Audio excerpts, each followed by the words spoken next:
welcome to Notice Tonight, the show that decodes the region. I am Wasbir Hussain. On the 8th of September, it will be 3 months since two young men from Guwahati fell victim to a marauding lynch mob while on a visit to Assam's Karbi Anglong district.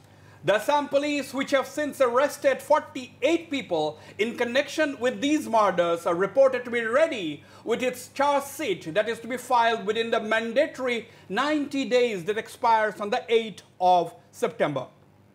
But in the meantime, there have been other attacks by lynch mobs in Assam that have not generated that much of protest, either in the generally argumentative social media or on the streets. For example, before dawn on the 15th of August, a mob pounced on 4 youths in Dikorai tea estate in Biswanath district of northern Assam. One of them, 35-year-old Deben Rajbongsi, later died, while the other 3, all belonging to the tea garden community, were badly injured and in hospital.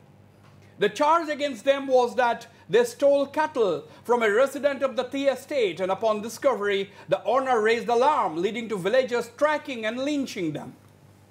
While Assam is demanding justice for the killing of Nilutpal Das and Abhijit Nath, the 2 youths from Guwahati, the social media Chatterati and most others appear to be detached over the lynch mob attack in Biswanath district that killed Deben. Are the people beginning to get used to mobs taking the law in their own hands? Why are such incidents continuing even after statewide protests after the Dokmoka lynch attack that killed Nilutpal and Abhijit? Is it only the responsibility of the police, which has done a fantastic job arresting 48 accused in the Dokmoka case and 12 others in the Biswanath case? Is it fair to assume that the hue and cry or protest too are selective depending on the status of who the victims are? To discuss the issue, I have with me writer and commentator Mayur Bora, former DGP Assam Mr. Mohan Raj, Shrutimala Dwara, an academic, child rights activist Miguel Kuya, columnist Paresh Malakar, and Dr. Sangeeta Datta, a psychiatrist. My first question to you, ladies and gentlemen, my first question goes to the psychiatrist, Dr. Sangeeta Datta. What is going on, Dr. Sangeeta Datta? There was statewide protest, widely televised protest, people coming out expressing their anger, expressing their outrage over the, cold-blooded murder of 2 young Guwahatians, Abhijit and Nilutpal. Even after that, we have seen such kind of marauding attacks that led to the death of 35-year-old Deben Rajbongsi, merely on suspicion. Look, I may put it this way, I think. See, it's not about these 2 incidents only. We have been hearing of such incidents, and I think these incidents have been on the rise, and perhaps a lot of reporting has been happening too. I'm sure much before this also, if we go through the pages of history, there has been incidents of mob lynching across the world. But currently, what could have happened when we talk about collective consciousness of the people, about the psychology of the people. I'm not talking about the mob mentality here. Yeah. There is a lot of desensitization which happens. Because when such incidents happen, there's a fragment of the people who have these dormant instincts, of getting violent, getting aggressive. Yeah. And perhaps they think that violence, aggression are ways of, they are the problem-solving methods. We call it the problem-solving methods. They think that is the only way, or that's the best way to solve any problem, which is not true. Yeah. When one such incident happens, and when they see that justice has not happened, or, the expected kind of justice, then they get a kind of an encouragement, and they continue doing it. Absolutely. Justice has to be fast in that case. Yes. Mr. Mayur Bora, the same question goes to you. What are your opening remarks? Because after such kind of a systematic protest, everyone condemned the killing of Abhijit and Nilutpal, 2 young men for no fault of theirs. Even after that, we have seen the whole thing returning, again and again. Latest being the 15th August incident in Biswanath. There are 2 aspects, Wasbir. First of all, as you have rightly highlighted initially, the good role of the police, that within 90 days they are likely to file the report, whereas I have read in the newspaper that they are yet to file the forensic report. Let's assume that within 90 days they will be able to do a neat job. But the more larger question and more profoundly disturbing question is whether it has not become an isolated incident. It has become the defining trait of Assamese social discourse now, as we have seen in some of the parts of the country, especially in the cow belt, especially with protection of cow and all. But the incident which we saw in Biswanath Sareli only a few days back on the day of the Independence Day, I think it is much more outrageous and outlandish incident to happen, because if this thing continues, I am very sorry to say, but it's a hard reality. Geography always plays a role in respect of public outrage also. You can include me, I have the honesty to tell you, I am also one among them. If its incident happens in Guwahati, it's bound to happen that the outrage will be much more shriller. But if it happens something in a or in some village area, this should not happen like this, but this is a hard reality of life. We have seen when it happened in Delhi and similar incident in other parts of Northeast. Shrutimala Dwara, you and I, everybody present in this panel, everybody watching the show wants justice for Nilotpal and Abhijit. There is no debate on that. My question is, why are people not raising the issue of an isolated incident like the incident that happened in Dikrai Tea State in Biswanath district in northern Assam? One person, 35-year-old, lynched, then killed, and 3 others somehow managed to save their lives and they're battling in hospital. Now, let me tell you one thing, because we had come here before also regarding Nilotpal and Abhijit's case. Like at that time, we were hoping that justice would be soon. Like, you know, it would be, something would come out of it. There was trust in the police, there was trust in the legal system. But now it so happens that I know 90 days are yet to be like over, I mean, to be reached. But are we still waiting for 90 days? 60 days, more than 60 days have passed by. Now, my point is, I'll come in here. You know, we want a foolproof case from the police. Okay. We don't want the accused to get bail and run scot-free. Mr. Mohan Raj will bear me out. We want a foolproof case. Why put pressure on the police? Let them, as long as they file within the mandatory 90 days. That is my argument, Shrutimala. Okay, fine. That is like, you know, that is what I'm saying. Like, till 90 days, we are waiting. However, the public, like, you know, majority, they do not know that, okay, these 90 days, what's going on, they are not aware of it. So in the meanwhile, it so happens that one case has gone, like, you know, in public mind, maybe, nothing has been done. So this can be repeated. If I do something wrong today, if there's a mob lynching. Why? No, I want a specific answer. I'll come back to you, Shrutimala, for a specific answer. Miguel, my specific question, why is there hardly any noise about this Dikrai incident where one person lost their lives just because somebody thought that he was a cattle thief? See, I think I'll take from what Mayuda had said, that, you know, that he said that it's geography, you know, limited but specific. I would like to add that, you know, activism is selective as far as ethnicity is also concerned.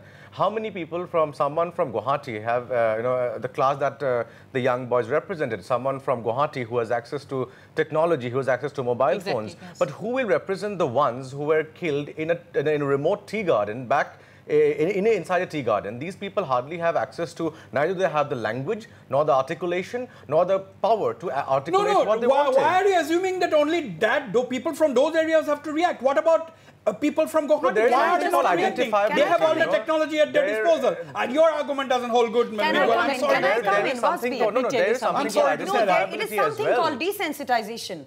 When certain incidents happen like that repeatedly, we tend to get desensitized. No, let Miguel answer. Why are people in Guwahati, for example, not responding, not coming up with as much of a strong response as they did in other cases, for example? See, that is ones who led the movement should answer that, right, first of all. And secondly, identifiability, you know, identifiability about issues is a is a core in activism. Now, what happens is someone from Guwahati, a lot of young people identified with youth, and that's why thereby they came out. It's a completely youth-led movement. But here what happens is, if there is no identifiability, you will not see it regularly happening. Question goes to, I will bring in Paresh Malakar as well for his opening remarks, but before that, Mr. Mohan Raj. Mr. Mohan Raj, you have been hearing the panelists. My question is extremely simple. What is the number one? People generally seem to be attacking the police for not filing the case as yet, charge sheet as yet, but 90 days, because it's a section 302 where you get mandatory 90 days. That is one. And secondly, for an isolated incident which has happened far away from the public consciousness, why are there not much of protest as in other cases? Mohan Raj. Okay. Let me say that lynching is a very heinous crime. It is absolutely despicable, whatever be the reason, whether it is due to cow or whether it is some other reason. It is absolutely despicable. It is to be condemned. So far as this Dakmaka incident is concerned, I think the focus is on Dakmaka incident. So, so far that is concerned, I am told that the charge sheet will be filed within 90 days. So, there is no point in jumping the gun or making any speculation about whether the forensic report has come or not. Police have already given an undertaking that they will file it within 90 days, and 90 days is going to be over on 5th, not the 8th actually, on 5th of September, and before that they are going to file it. So, that sets the issue. So far as the investigation of the case is concerned, the Dakmaka incident, I hear, has been very thoroughly investigated. All aspects have been taken into account. Weapons have been recovered. Mr. Mohan Raj, they have been sent for forensic examination. Mr. Mohan Raj, if I can interrupt you, we are not really discussing how it has been investigated. Okay. My question was generic. Why are there not people, why are hardly anybody protesting the death of a young man in a tea garden in northern Assam as much as some other cases, high-profile cases? I think it is a little bit of insensitivity on the part of the public. Say, when 2 Assamese boys were lynched in Karbi Anglong, there was a lot of. Let's not go into that. We cannot. A lynching is a lynching. We cannot divide the people into Assamese and non-Assamese. That's what I'm saying. Talking about people being killed. That is exactly what I'm coming to. People should become sensitive about every case, irrespective of who is involved. They should be very sensitive about every case, and there should be protests in each and every case of this kind of a thing, so that there is some pressure on the insensitivity. Mohan Raj, trying to say. Insensitivity is one of the reasons that Mohan Raj cited why people are not protesting. Absolutely across the board. That insensitivity is there. Say, I'll tell you, there are a few reasons why this is happening. One is that people are not afraid of the police. This is one thing which is happening, because our past, they have seen that this type of incidents have happened in the past, nothing has happened, people are moving about, so that gives them courage. I think that is what some of our panelists here have also said. Nothing has happened in the past, exemplary punishment not meted out, justice delayed. Another thing is that people feel righteous about doing a certain, they feel that they are doing the right thing. So, like it has happened during the days when there was, people were used to be called heretics and burnt in the Christian world. So, at that time, people were killing people, burning people, because they thought that they were doing the right regarding thing. Insensitivity. So, this kind of carry on, Mayur. See, insensitivity is not something which has fallen from the sky only in 21st century or after the onslaught of the social media. Let me give you one example in Assamese history. 1960, the language agitation, and Ranjit Borpujari, he sacrificed his life, and we have got a hostel in Cotton University now. We all pay tribute to this great soul. But how many of us really know how many Bodo youth they laid down their life for the Bodo language? So this sort of insensitivity, this sort of selective outrage at some of the people being killed is a hard reality staring in the face of the people. Absolutely. We must accept that. Absolutely. That's my only submission. Let me bring in Paresh Malakar. Hold your thoughts. Let me bring in Paresh Malakar. Mr. Paresh Malakar, what do you think are the main reasons for the lynch mob mentality growing in Assam? What are some of the main reasons for that, you think, Mr. Paresh Malakar? To answer this question very accurately, one has to study the data. But unfortunately, I don't have the data with me at the moment, so I have to go by my own understanding and insight of what is happening all around. I think mob lynching is just not a new thing in Assam, because you see, you must remember that the witch hunting, the cases of witch hunting are going on here for quite some time. But recently we have seen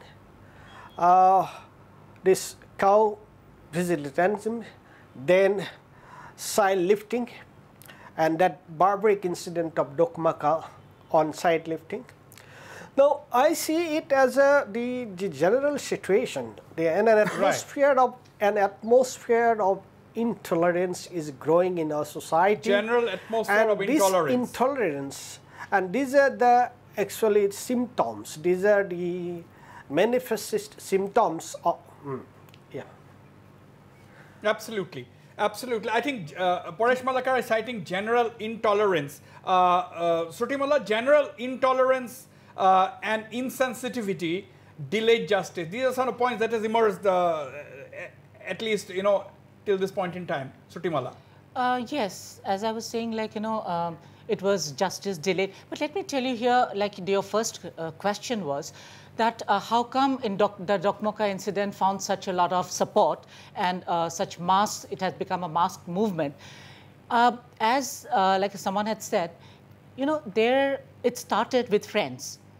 This particular, like, they were very close friends. So the friends, like, they were friends like Kaustav, because I know them personally. That's why I can tell that Kaustav, Ankur, Swagata, all these, they had formed a group, the social media, and slowly from 1, 2, 3, I have seen increasing. So it's totally expanded. And that is how they got the total support, because they were so emotionally involved in that. No. So I think that is a major case where... Mayur, Mayur, I mean, my question is there class differentiation even, if we take into account victims? Fine. The two young men from Guwahati, they died under the most tragic circumstances. They had come on a visit. They had both gone to see the scenic beauty in Karbi Anglong, and they met with the tragic circumstance. My question is, Mayur, what about people? Just because someone doesn't have a friend, what is the responsibility of the society, the people? I mean, even after such a thing which has happened in the case of Abhijit and Nilotpal, do you think society has not sensitized even to raise their voice? You are very right. Actually, we cannot justify our own indifference or apathy to this kind of incidents which are happening in many of the villages in the state of Assam now. But at least we must have got the uprightness and courage to tell that this is our folly. Somehow we have not been able to pursue the case as we did in the case of Abhijit and Nilotpal. But throughout history, you will always find that this selective outrage, selective pursuit of certain cases are always there. It is bound to be there. No, Miguel, whether it is the mass media, whether it is the civil society, nobody has raised this voice. I mean, as much as perhaps one would have expected. See, like everyone said, that the selective outrage is there. And like you said, there is definitely a class differentiation, I see. If it's an issue that concerns the large middle class, yes, there is more noise, there is more outrage about it. But if it's someone from, someone from underprivileged, lower classes, no one bothers. And that is what is problematic. I feel now, we need to look beyond ourselves. We need to look beyond things that matter in politics of the big middle class and reach out to communities that are actually need and support of people who are from the from the affluent classes. And in all cases, you see, if it concerns the big vote bank, it matters. If it does not, and largely the consumer is middle class, if something hits them, you hit back. But if it's from someone from tea garden, marginalized tea garden, or a char area, Mr. Mohan Raj, the credible reports and allegations, allegations as well as credible reports suggest, I'm very carefully using my words, allegations as well as credible reports suggest that the local police officials did not visit the Dikora tea estate place of incident for as many as 24 hours. Again, that class difference. I don't know about that. But the point I'm going to make is that if every case is properly investigated, this kind of a thing, incidents will definitely reduce. For example, in the Jankar Saikia case, certainly there was a lot of lapses in the police. That was a very serious case which happened in broad daylight in the town, Tifu town, in front of everyone. And if anybody has seen the video of that, it is absolutely horrible. And there were 3 policemen there right on the spot. They were not able to protect. Then later on he was taken to the police outpost, and there also they were not able to protect him. So this kind of a thing should not have happened. This is very serious. Should not have happened, very serious. And if that, yeah, very serious. And certainly there are a lot of failures of the police, because the case belongs to 2013 and the charge sheet was submitted in 2015, and so far it has not come for trial. So there is some failure on the part of the judiciary also. Yes, there was no sustained campaign. So the moral of the story, if there is no campaign, there is just no movement.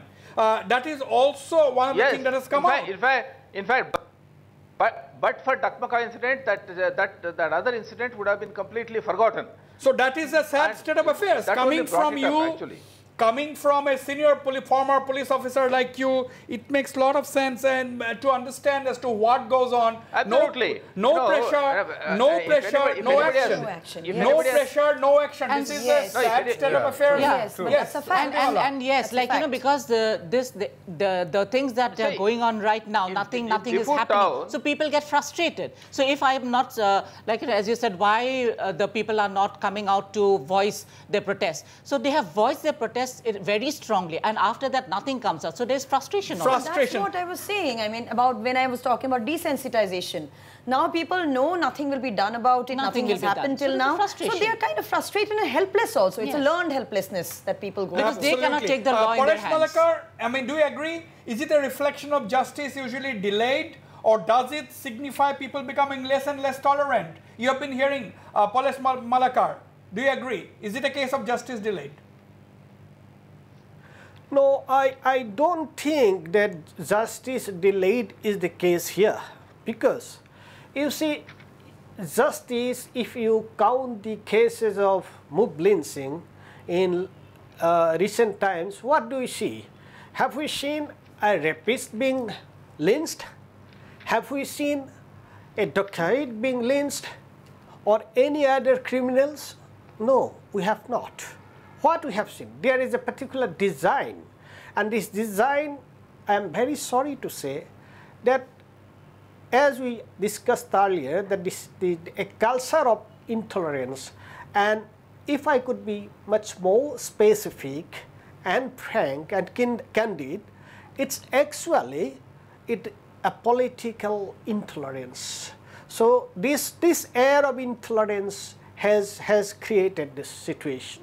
Absolutely. Apolitical intolerance, a very interesting term used by Paresh Malakar. They will come back to this very engaging discussion. Don't go away. We'll be right back after this very short break.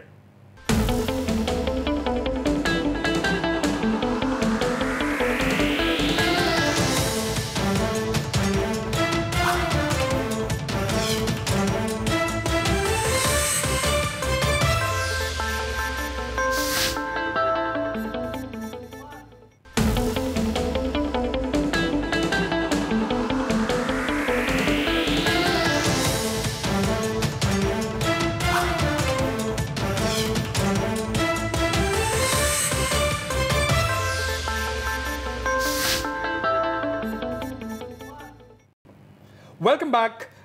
We are in a very engaging position at this stage. You know, Mohan Raj, generally, it is the police that is being blamed. Why do you think people seem to be in a hurry? Why are they blaming the police for not filing the charge sheet? We are still within that mandatory 90-day period. If you see the social media, they're almost, you know, saying that justice has been denied in this case, although there is still time left.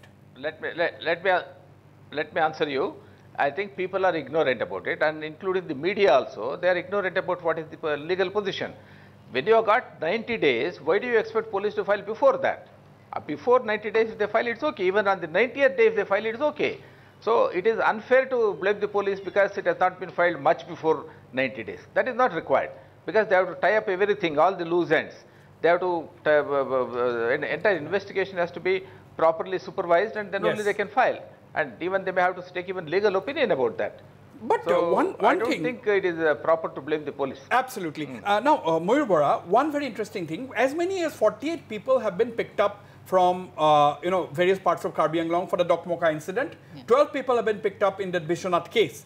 So we have a total of 60 people in 2 cases who have been picked up. But remember, we have not seen a single sentence in the media of any allegation against the police that you have picked up the wrong person. That reflects that police investigation has been absolutely bang on so far. Yeah, very They true. must have picked up the right people who are actually involved in the lynching. Yeah, as Mr. Mohan Raj has also said that we should wait up to 90 days, and we also initially said that. Yeah. But now let me go to the larger point of selective outrage, as if people should not get an impression that with selective outrage everything is not hunky-dory. At least selective outrage also has got some positive point. Let us take the example of the Nirbhaya case. After the Nirbhaya case, there is no empirical study to prove that number of rapes and assaults on women has come down. But we can always always say lot of awareness has come and lot of reporting has taken place. So I think the similarly, Dokmoka incident can also help. Although it has not helped in the recent Biswanath Sariali case, but in the times to come, we do not want this kind of incidents to recur. Absolutely, but if at all, God forbid it recurs, I think the kind of awareness building has been unfortunately been built up by this kind of unfortunate incidents. That will also try to keep us in a better state while tackling this kind of situation in future. No, Dr. Sangeeta Datta, why people, you know, the two responses which we have seen after the Dokmoka incident, one, people are absolutely trying to put immense pressure. I'm talking about the social media chatterity that, oh, come on, justice has been denied. Police has not acted. I mean, despite knowing the fact that 48 people have been arrested, trial is, the case is being investigated, charge sheet is going to be filed. Why people want that the police should jump the gun? All of us want a properly investigated, foolproof case so that the perpetrators of this, crime does not go scot-free. What is the psychology behind this? Look, one thing which has been mentioned by Mr. Mohan Raj, he said that a lot of people are ignorant, and I agree. Okay, some of them are not, like today we are in the show, perhaps a lot of awareness will again, it will increase. But many people may not be completely aware of what is a legal procedure, what is happening, what is the time period, etc. Second thing is that people have become very suspicious about the legal system. It's not just about mob lynching, it's about a lot of other cases which may be rapes or other criminal activities where there's a general belief now in the community, in the society, that justice is never done. We never get justice. Somehow people have become very pessimistic, very skeptical, generally speaking. So somewhere there is a very general tendency to not to have faith on the legal system also. Yeah. In this case, yes, actions are being taken. We still have the time, but with that kind of I would call it a collective consciousness where people have actually learned to, that's a habit of doubting. Because previous incidents have been such. So people have lost faith. Now something needs to be done as an exemplary punishment so that people regain faith in the justice system and people start having optimistic thoughts once again. No, Miguel, you see, that's a very interesting statement both a little while ago Mohan Raj made and now Dr. Sangeeta Datta. My question is, people don't seem to trust the system. Trust deficit on the system. That's why they express their outrage. They try to pressurize the system by taking to the social media, by trying to express their point of view in the mainstream media, so on and so forth. No, of course. See, there is a reason to that. Like we had to have 2 young boys to have to be killed for the police to react. What about all the other cases of witchcraft or mob lynching that happened before those 2 young boys had died? The police did nothing about this. And like Mr. Mayur Bora had said, that it is the Dokmoka lynching that happened. That's why the police was very proactive in the Biswanath lynching. If Dokmoka had not happened, how are we assured that the 12 other ones in Biswanath would have been arrested? Let me take this to Mohan Raj. Mr. Mohan Raj, Miguel is saying that had Dokmoka not happened... I have something to say on this. Yeah. I have something. Yeah, carry on. I'm coming to you only. Yes. See, the legal system is not only consisting of police. You have to understand that legal system also consists of prosecutors, judges, and even the public to a certain extent. Because where do they come from? Where do all these people come from? They come from the public, from homes. The parents have a role to play, the teachers have a role to play, the prosecutors have a role to play, judges have a role to play. Yeah. If they are not playing their roles properly, you expect only the police to play a role. It is very unfair.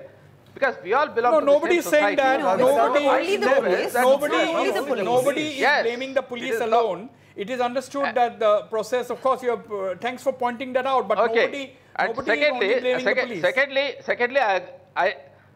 Secondly, I agree with the point that because of certain past incidents which have not been handled properly, the people have a little distrust of what has happened and whether they are going to do proper, they are going to get justice or not. Right. But let me assure you from what I have heard, the Dokmoka case has been investigated very thoroughly. It is a foolproof case, and I am sure that most of them are going to get punished for it. Right. There's no Now- doubt about that. It's yeah. a very full No, case no, they no, have made. no, Okay. no. That's great And news. secondly, Yeah, that's good. That is good. And Good I to think- hear that. Another thing. Yes. issues for the trust deficit, what Yeah. Dr. Sangeeta Doctor No, was no, highlighting, another I think we have another to keep thing in I want to mind make, one thing, that the after- main cornerstone of Indian jurisprudence is let 100 guilty men go scot-free, but not a single Not a innocent single man innocent should be must be punished. punished. That's Absolutely. number one. And Yes. number two, we are not blaming the policemen, although there is trust deficit, there are a lot of things at times to be you want that suspicious thing and to say- cynical of the policemen. no, There is, do you we want- must remember this one is- thing, as per the UNO, the recommendation, India has got a much lower ratio of policemen in comparison to 1 lakh population. Assam has got still lower. So we also Yes. take into account those difficulties faced by the policemen. But there are police also in many cases. They need to pull up their socks to increase the trust deficit of the no people. doubt about that. So no it's doubt. like no inadequate doubt. manpower you're talking about. Inadequate and manpower Okay. is one, Yes. and there Right. other mindset Give- issues are also Yes, there, yes, yes. which I do not go on to at Yes, this juncture. yes. I think Which I Mohan think Raj- he knows Mohan very Raj- well. I Mohan agree Raj with is that. saying something. Mohan Raj. Yes. I agree with that, and let government spend more money on the police. Let them make their lot better, give better facilities, and definitely police will perform better. But in this particular case, let me say, after the Dakmaka incident, police did an excellent job in controlling the situation which arose out of it, because there were a lot of messages flying in the social media, left, right, and center, from the Karbis as well as from the Assamese.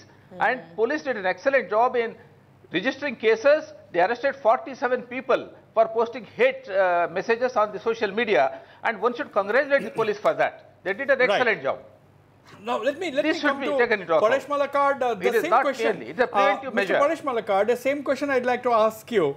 I mean, you know that again, if I have to draw a comparison, that as we have been discussing now, the Dakmaka incident, so much of public outrage, so much of media coverage of the protest from all across the state.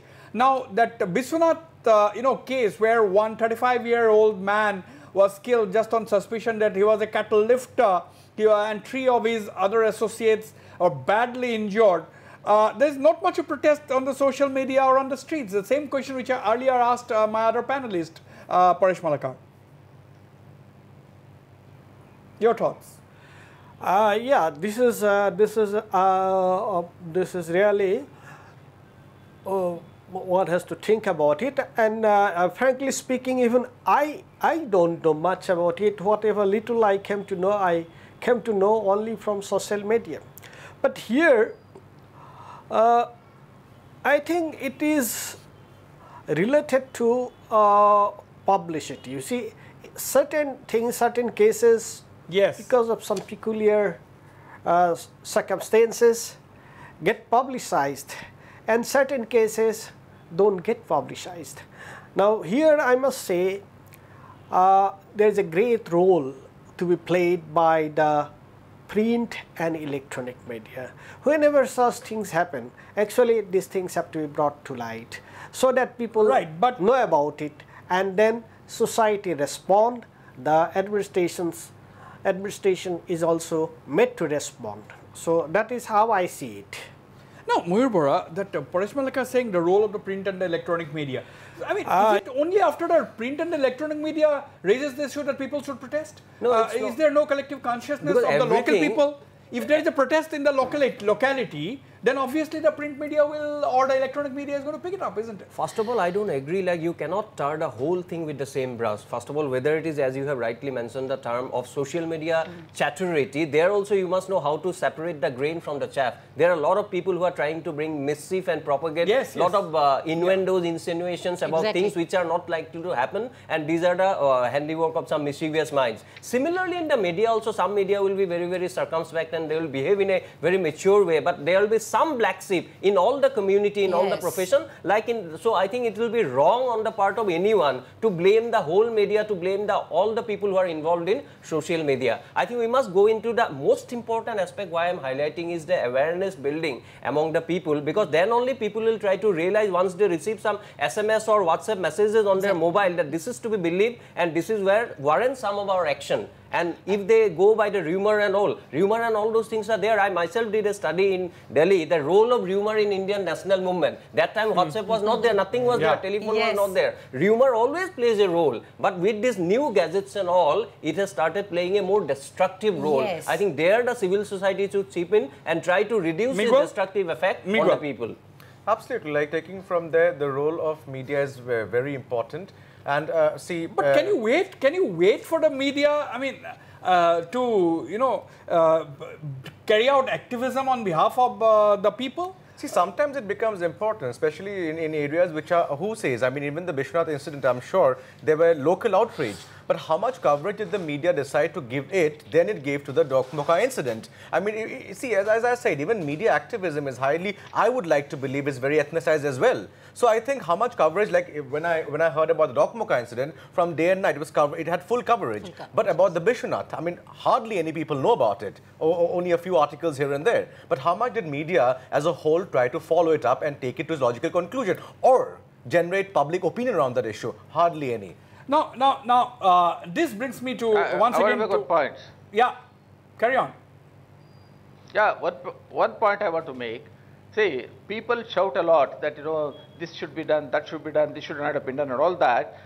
When you are walking on the road and you find one person being beaten by a group of 15, 16 gundas, and there are about 50, 60 people who are onlookers, you find that not a single person goes to rescue that fellow. Nobody will question them. Agree. This is the apathy. There are a lot of cases like that. Later on they will shout. This is unfortunate. If 50, 60 people onlookers, if they go and just slap these fellows, they will run away. But that is not happening. But I think, most of the Mohandas, for example, this is a general trend.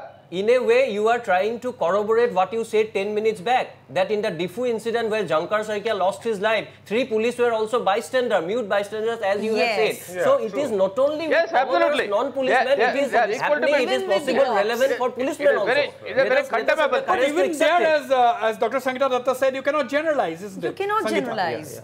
You cannot generalize. Yes, these incidents have been happening where there have been onlookers, 10, 15 people. Yes? It is something captured on TV. It's everywhere. Sangeeta, carry on. See, he has actually talked about 10-15 onlookers standing there and not doing anything. Yes, we've heard of incidents like that. But I can tell you, Wasbir, if I am there in an incident and an incident is happening, I'll do something about it. I'll not be an onlooker. So we cannot generalize this. And we need to be sensitive. Now, too many incidents have happened.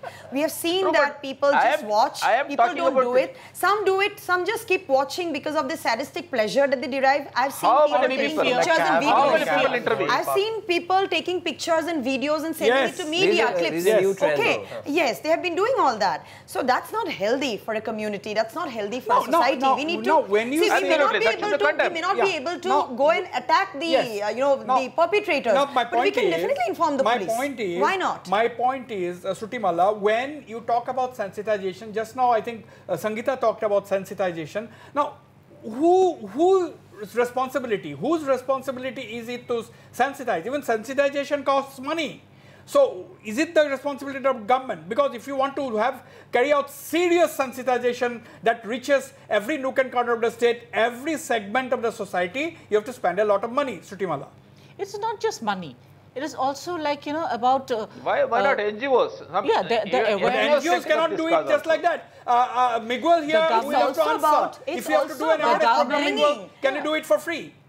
Miguel. Of course not. See, there is this huge idea that NGOs have a lot of money. That's a thing of the past. Okay, it does not work that way. See, we are in a welfare state. We should very well understand. So, if you have targeted schemes to deal with particular social issues, NGOs are there to assist you. Yes. But you need that money. People are paying taxes, right? And and out of those taxes, if we work towards sensitizing for our own protection, why not? NGOs are there to help you. And what about the attitude? Well. What about the attitude of every individual? See, we have to talk about upbringing. We have to become better human beings. Sensitive human beings can only lead to something like that. We can have a sensitive I think society. two words, Sangeeta, as you have said. One is human being, and we keep on talking about constitutional values and India being a democratic republic. We need citizen also. We are concerned only about the rights of the citizen. We are talking about duties of the citizen and duties of human beings. Both can beautifully blend together to bring a better tomorrow. Before you become a citizen, citizen, you have to be a good Yeah, human yeah, that's being. what I said. Both are complementary. Yes, Both are yes, complementary. yes. We see citizens of this country, including the citizens in Northeast India, we only talk about our rights, but we never don't talk talk about about our our responsibilities. responsibilities. We have responsibilities. Now, question We want is, to enjoy our more rights. philanthropy. I'll ask this question to Sutimala as well as Mr. Mohanraj as well a little later. But Mayur, philanthropy just doesn't seem to be there, number one. Number two, the government, let's take the case of the government of Assam and the other governments in the Northeast. They don't have a pool of resources to be allocated on a merit basis, purely on merit to the NGOs. See, NGOs do not run on air. NGOs, if they have to work, positively contribute, they have to be allocated funds. Even if you have a proposal, there is no urgency in the government of Assam or any other government in Northeast where you can put the proposal. You have to run from department to department. If the concerned sometimes greasing the pumps also. Yes, concerned mantri. If the concerned mantri or the concerned bureaucrat is a sensitive person, he might look at the proposal. Most of the people will not even look at the proposal. Mayur, see, do you need a concerted campaign on this? Yeah, we need a campaign, and I am a firm believer in the fact that there is no free lunch nor is free dinner in this world. If somebody is paying, some NGO, some individual, ultimately someone somewhere has to foot the bill. So we must go. Yeah, nothing comes free. Of cost in mostly. Yes. Like there are certain issues like when we go out of our way at the spur of the moment, and because of the thing that it has been pre-cover conscience we go. But as you have rightly pointed out, the larger question of whether government can do on a merit-based system, I think it will not be. I have nothing personal against the glamour fashion industry or the people who are engaged in this industry. My question is, the corporates, they will not hesitate to give 5 lakh, 10 lakh rupees to organize some glamour event. I'm not specifying it. I'm using the broad terminology, a glamour event. But they will think twice to give perhaps money to Miguel's organization or any other NGO to work for the ordinary man on the street. I think that is an experience that, what do you think, Mohanraj? Oh yes, I agree with you. See, ultimately, even government also can give some funds for the NGOs. Yes. And NGOs can collect money from the industrialists also. But this sensitization is very important. I'll tell you why.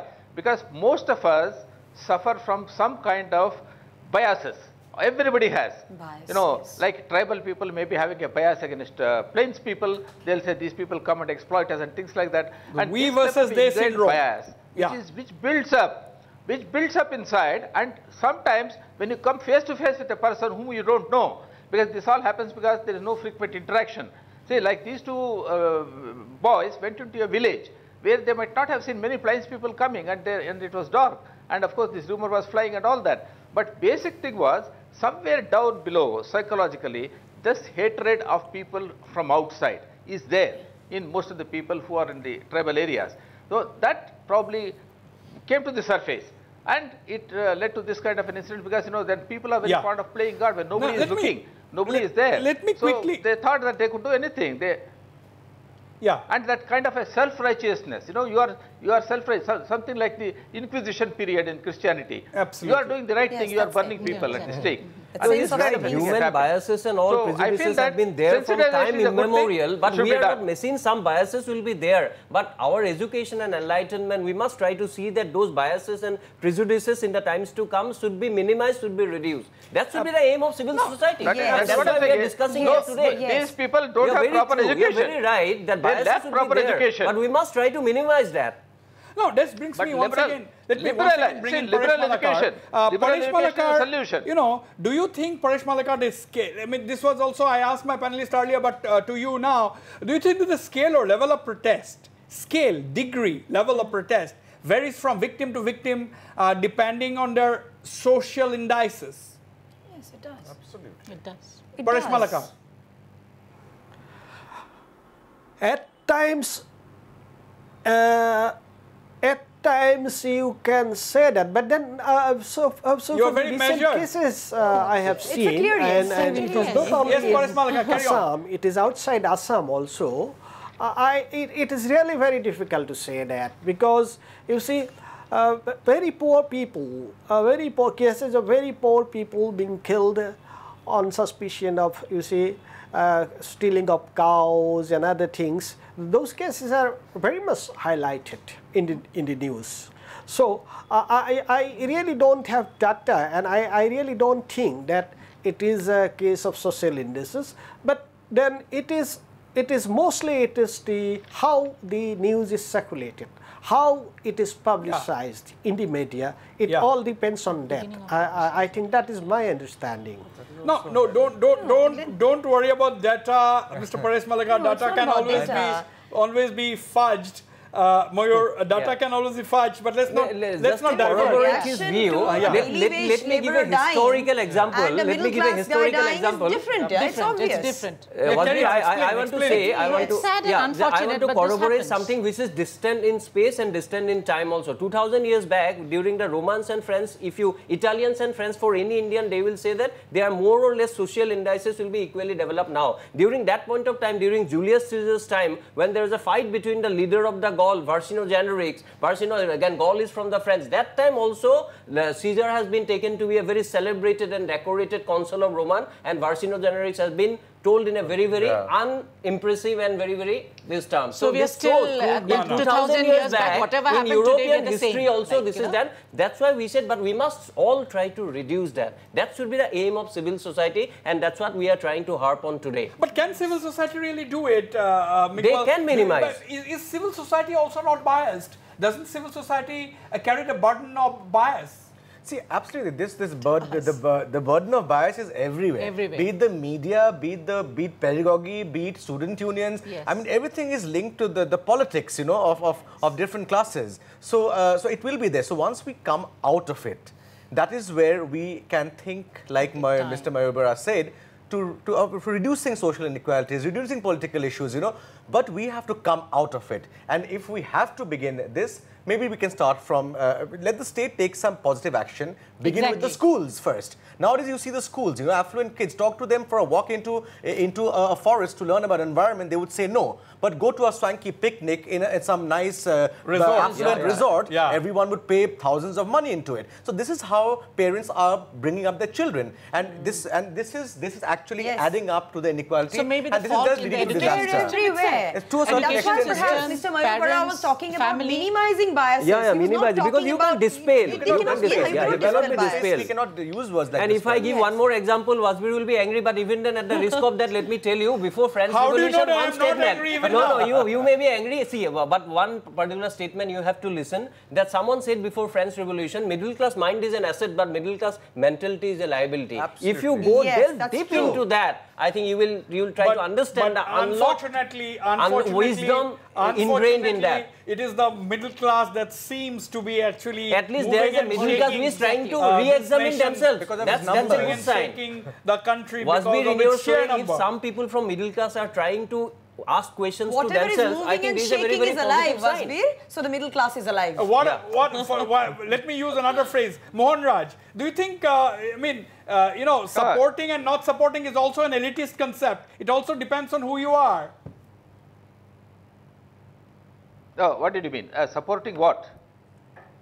Coming out in support of people I didn't get it. Who comes from a different... I'm not talking about any particular case. I mean, let me be very clear. I'm just generalizing. That we have been discussing whether victim to victim, it depends. I'm not comparing it with any recent case in anywhere in the neighborhood. Now my question is, are we also suffer from this bias that protest, not protest, the scale of protest, the level of protest and so on? Say, I think that you can overcome biases through liberal education only. You have, and sensitization. Sensitization and liberal education are very essential for curing yourself of the biases. And so far as people obeying law is concerned, fear of the law, you have to drill fear of the law, fear of the police into the people. You cannot take law into your own hands, and that should be very clear, and that can only be done by very effective action by the police. Make your point. Make your point. Yeah, I mean, see, the only this question about fear, I mean, we are not talking about a police state here, you know. We are talking about police having a very healthy relationship with the public. Their role is not limited to the police station. I mean, you talk to general people, talk to people living in slums, in chur areas, in hill areas. They're scared to go into a police station. You know, that director has to change. The police has to have more links with the community. The police has more responsibility than just dealing with law and order. And we will one more important example. In last 72 years, number of times we have placed under President's rule where police has got more number of power. But there is no empirical study to prove that police, because of the fear for the people or respect for the police, the crime has come down. Yeah, no, that fear is not the right word. So I don't think fear is the right word. You are absolutely right. I think respect for their good work, that's a good thing. We also try to analyze what are the problems they face. Can I slightly differ?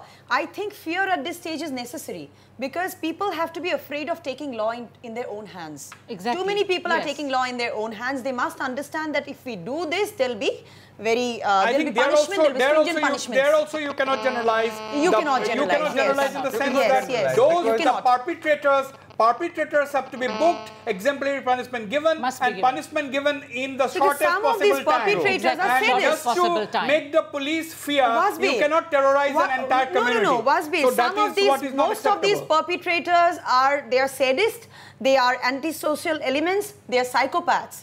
So fear really functions when it comes to the minds of these kind of people. I'm not talking about the general people. That is fear in India's context in last 3 years, those perpetrators, they do not live, they do not stay in some den or something. They are within us. They are with us. Yeah, one of us. Suddenly they burst into their violent activity and try to assault someone. Try to see the Umar Khalid's case within the constitutional club. The debate has reached a very interesting stage. I will go for another short break. Don't go away. We'll be right back.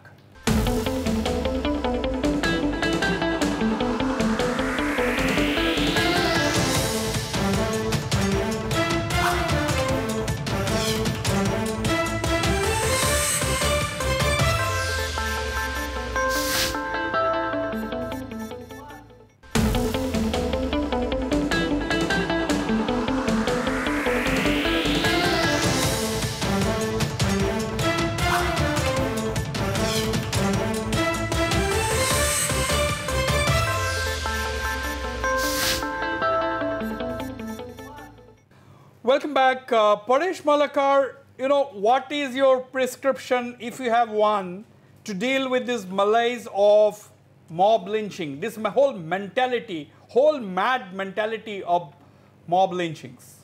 What's your prescription? See, India, this it will not be true that incidents of mob lynching didn't happen earlier. It happened. But the way things are happening now, it is unprecedented. It is unprecedented. And I would say that this is the society, that means the government. Government has a big role in it. Government has a big role in it. Okay, government has a big role in it. Mohan Raj, government has a big role in it, in dealing with this malaise. But is it the responsibility of the government alone, Mohan Raj? Of course, police is a part of the government. No, question was not on police. Question was not on police. Paresh Malakar said government has a big role to play. My question is, government has a big role to play, but can the government alone do it? How the government has a role to play? What does he mean by that? What type of a role by the government? The maintenance of law and order is the prime responsibility of the government. Probably he has meant that only. That is police. That is police. Yeah, police is also part of the government. Police. So when we say government, it ipso facto does not exclude the police force. My question is, can the government alone? Of course, that's what I am saying. That is what I am saying. If you have a very efficient police in dealing with it, then you automatically a lot of problems will be sorted out. But apart from that, you have to attack the biases. There are a lot of biases in society. You have to attack that. That can only be attacked by sensitizing people through maybe government funding, involve the NGOs, etc., and also by liberal education. And another one gentleman mentioned about, police should get out of the police station only and start interacting with people, being friendly with people. I think in many places in Assam that is also being tried. There are mohalla committees and all that, and there is sort of the public committees are being addressed to by the police, and you know they are in those committees, their problems are sorted out and all that. That is one aspect of it. Now, Miguel, you deal with the police on almost on a day-to-day basis. Because you are a child rights activist, you run an organization, I mean, looking into the issues of children, you deal with the police on a day-to-day basis. My question is, we are talking about police-community relations, police-public relations. Now, if there is a proactive officer who is interested, these things go on smoothly. You know, there are meetings, there are engagements, there are programs. But the moment that officer is gone, some other takes his place, that officer may not be just interested. And that police-public relations goes for a 6. There is no institutional mechanism by the police so far. It should be, no, there can be. There can be. You can have this kind of a committee, police public committees can be there everywhere. They can create it. It's not a problem. Mr. Monraj, I understand where you come from.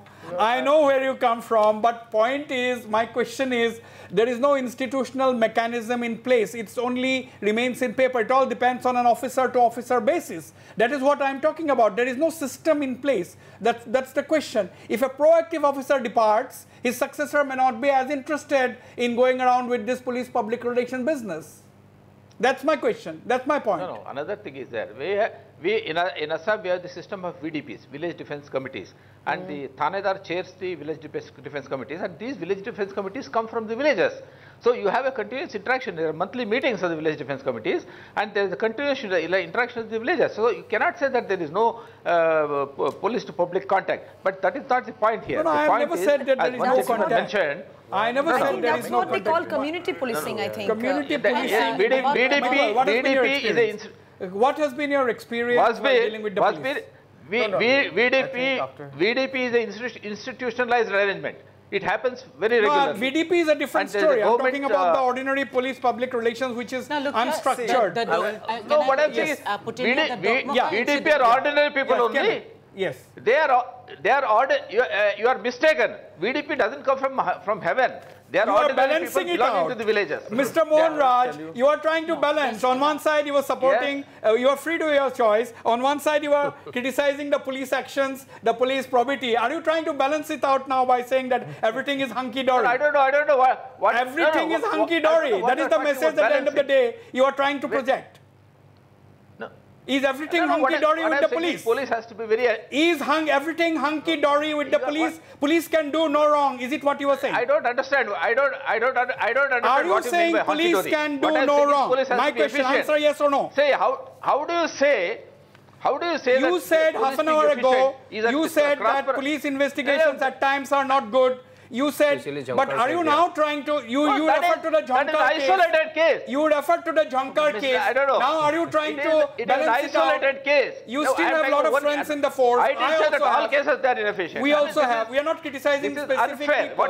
What you are saying is unfair. My question is, I was not criticizing. It doesn't mean that all cases are inefficient. I'm only talking about whether there is a structure in place or not, whether or not it is true that the police officer changes and the arrangement goes for a 6. Is it true or not that it depends on an officer to officer? Is it true or not that whether there is somebody is proactive and that continues? Is it true or not that things change after the police officer change? Is it true or not that we cannot generalize?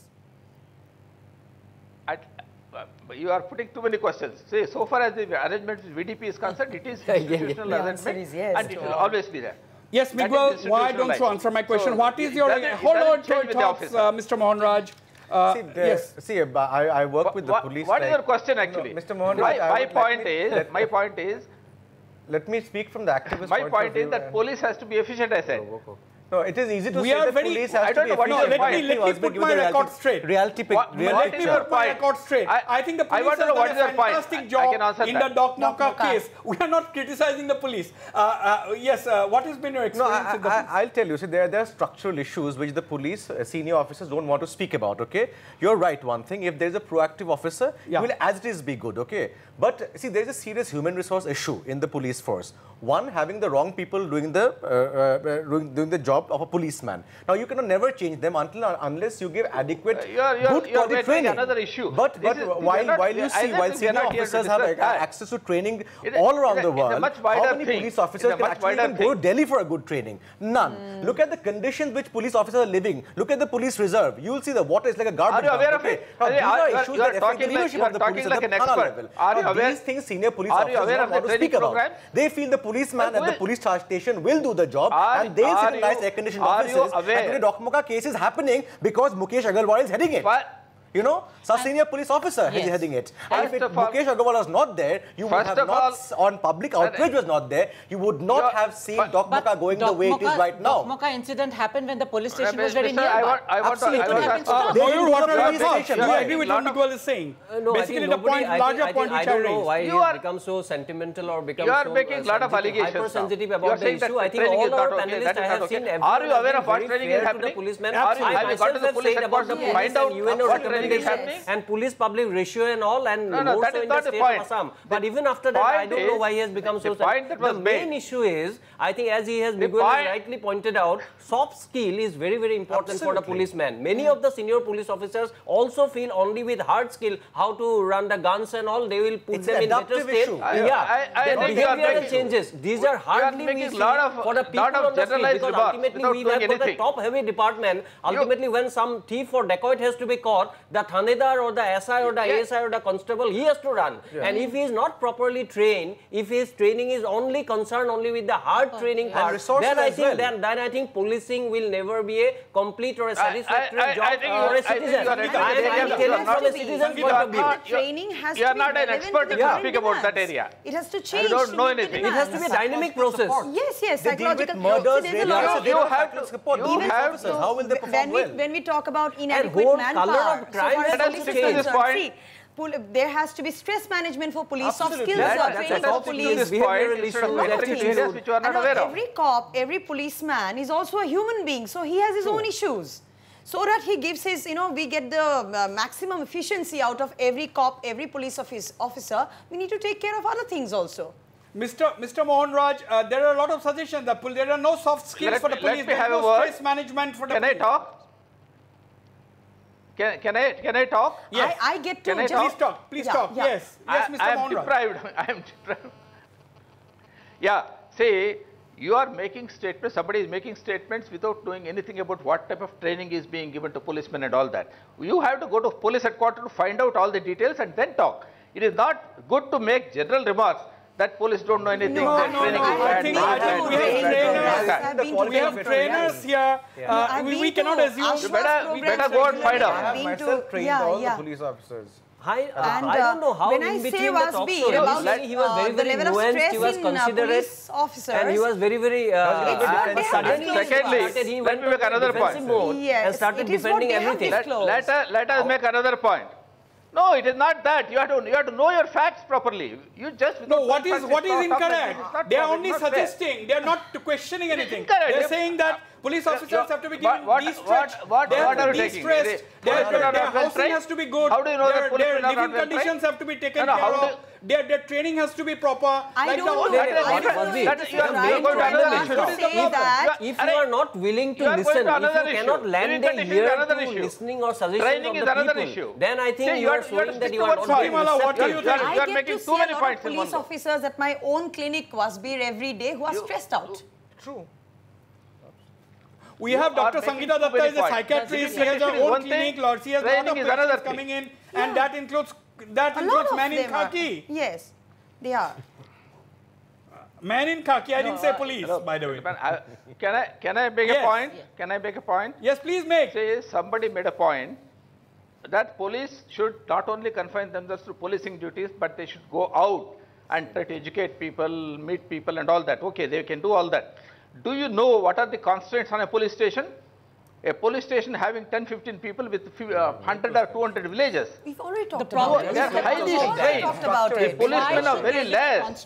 The number of one policeman handling about 50-60 cases. Can we? How can you do justice for that? Say one can do because of the constraints. One can do justice. Yes, the people suffer because of the constraints. One can do justice. How to actually solve those problems? In important cases, probably there will be Hello, let me talk. Yes. In Yes, important cases, definitely, they will put a lot of officers on the case. But if you expect that each and every case should be given the same type of importance, it is not possible in the order of things. I don't know. But Nobody you have has to understand ruled on that. Everyone What is is being this? very fair to the police What when they try to understand police what are the perform problems they multifarious undergo. duties. I think, No, but if no, one this is not whole responsible, debate then is it becomes- enormous problem. Let me put the record straight.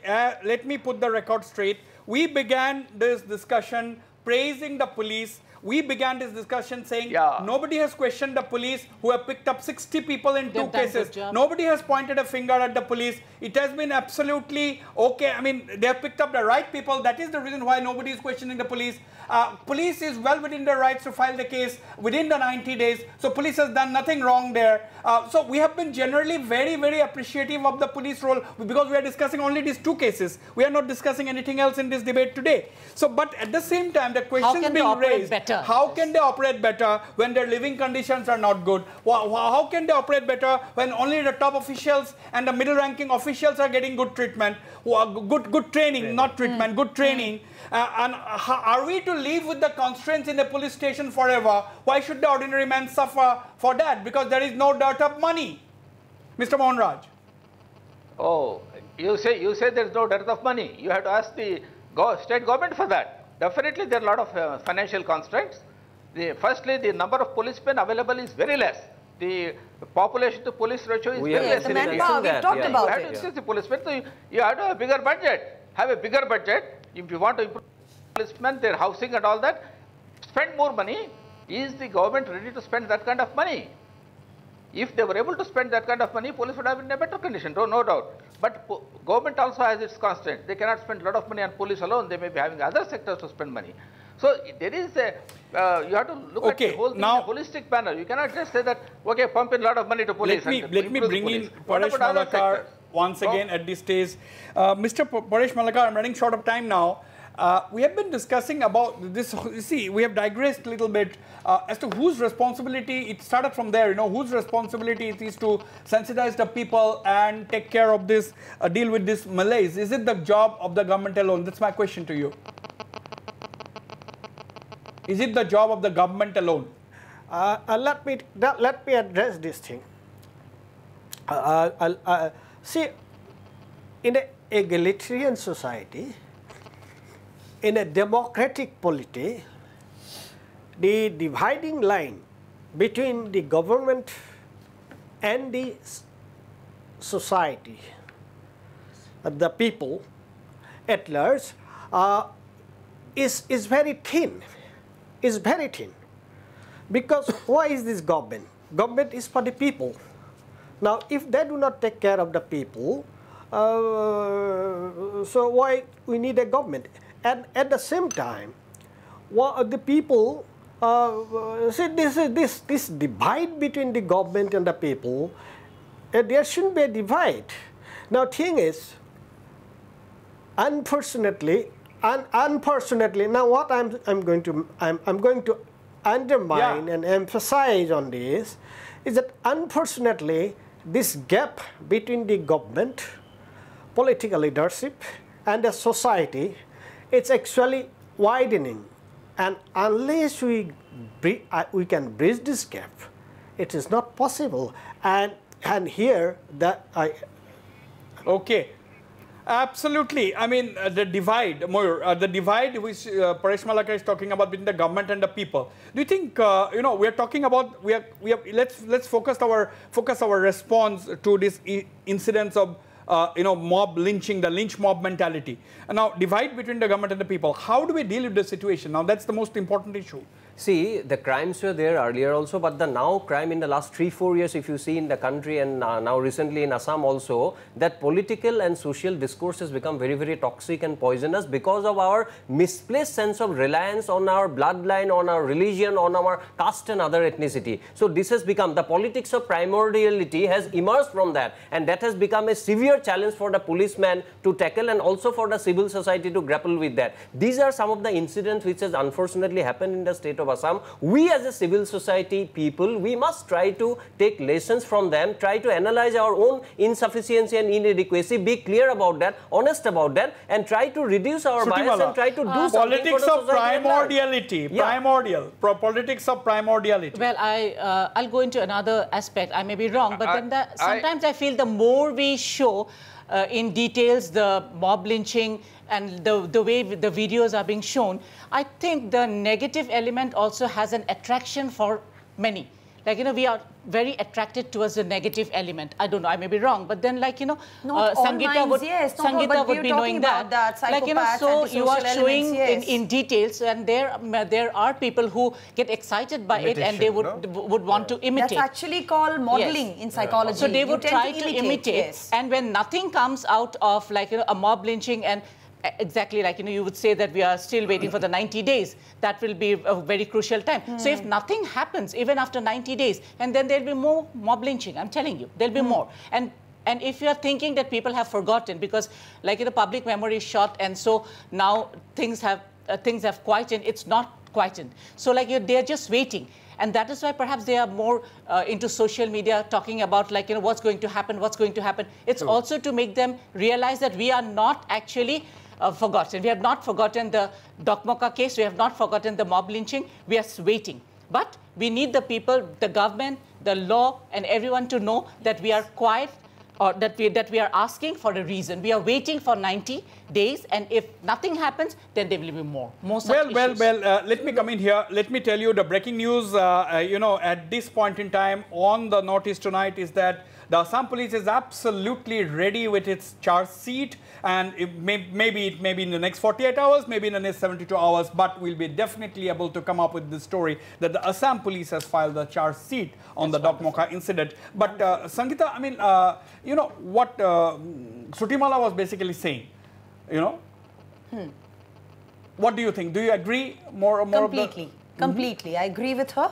And I think we need to do something about it. When I say we need to do something about it, we can do it. Every individual has a responsibility. Every individual needs to do something in their own specific ways, in their own small ways, if not in bigger ways. Okay, that's important. And I think we need to restore our human values, when we're talking about those class differentiation. Do we react the same way when a person dies on the road just like that? Are you indirectly saying that we should bring back the moral science classes? Moral science, value education, value we education. have moral science in school, and even today, like, but there is a Wasbir, there is another point also. Supposing, as Shrutimala Dwara is telling, you go slow on some incident which is very heinous and horrifying, which has happened in Guwahati or some other place, and media doesn't show. There will be a accusation that Northeast Live or Wasbir Hussain might have been purchased. People will write in the social media. But again, I am just giving you a hypothetical example. You don't show, people will sell. Nobody can prevent that. It's about the video. It's not about the video. It's about the video, and I must also put it on record that we in Notice Live, we had refrained from showing the video at all. So this is something which anyway, I'm... But you have why not? Why not? You must, otherwise. It's not about what is the role of a watchdog? It's about how to show, how much to show. No, I think it's about how to show and how much to show. It's not about... And it's always a subjective, that dividing line will be blurred for individuals. Apart from showing and publicity or whatever, I think that at the core of it, one, we refuse to address is the issue of violence, Like while we talk about moral science schools in schools, but teachers are using violence to discipline children. So at the core of it, when a child, I work with children, I see parents teaching children, when they hit their head against a wall, the first thing is to do, hit the wall back. So I think at the core of it is that glorification of violence at every step. Political parties do it, youth groups do it, show off power through violence, through beating. Haven't you seen movies? Through movies. Video games endorses violence.